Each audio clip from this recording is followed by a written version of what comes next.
Insiden ratusan pelajar yang mengalami keracunan massal akibat setelah mengkonsumsi makanan bergizi gratis yang terjadi di awal bulan Mei 2025 kemarin, di mana para pelajar mengalami mual, pusing, lemas, dan muntah-muntah yang sempat membuat heboh bumi Serempat Serasan, Kabupaten Pali.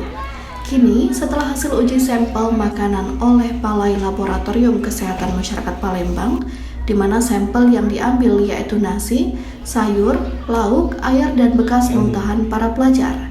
Dari hasil tersebut dinyatakan bahwa tempe goreng, air dari PDAM, dan air dari sumur bor ketiganya di atas nilai baku mutu.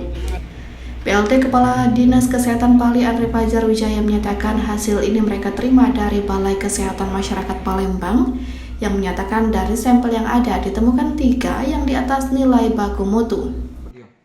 Kalau berdasarkan hasil pemeriksaan Balai Laboratorium Kesehatan Masyarakat, di mana sampel dari berbagai jenis makanan yang dikonsumsi siswa kita, itu ada 3 kode sampel yang hasilnya di atas nilai baku mutu.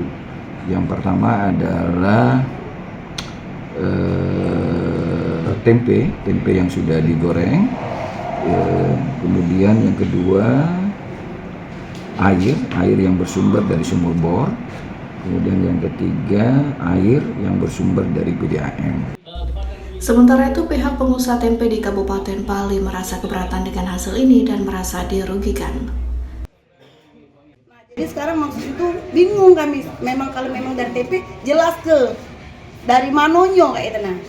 Aman ibarat aku yang nak meracuni kan, logika ala kebuyan aku kan, olehnya itu 5 tahun kontrak. Nah, kemana kataku, ala ke bingung tuh dari manonya, maka ibaratnya dari air. Kami air sumur, nah masalah nak keracunan itu kami tidak tahu, olehnya tidak pernah dicek air kami. Jadi sampai sekarang kita merasa dirugikan ya? Iya dirugikan, olehnya ngapa? Biasanya 50 kilo habis, hari ini masih banyak tempe. Saat ini, hasil dari uji lab menuai pro dan kontra di tengah masyarakat Pali karena beredar isu dari para pelajar yang keracunan menyatakan saat mereka menyantap MBG, ikan tongkol suwir yang disediakan berbau tidak sedap. Dari Kabupaten Pali, Sumatera Selatan, Bisrun Silvana Ainus melaporkan.